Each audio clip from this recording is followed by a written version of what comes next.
ধর্ম এমন একটি ভাব যাহা পশুকে মনুষ্যত্বে ও মানুষকে দেবত্বে উন্নীত করে। বহিঃপ্রকৃতি অন্তঃপ্রকৃতিরই স্থূল প্রকাশ মাত্র। উদ্দেশ্য দ্বারাই কোনো কাজের মূল নিরূপিত হয়।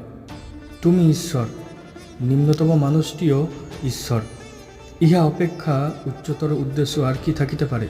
মনোজগতের ঘটনাবলী পরীক্ষা করিতে হইলে বিজ্ঞানসম্মত উপায় শিক্ষিত এবং খুব সবল হওয়া প্রয়োজন।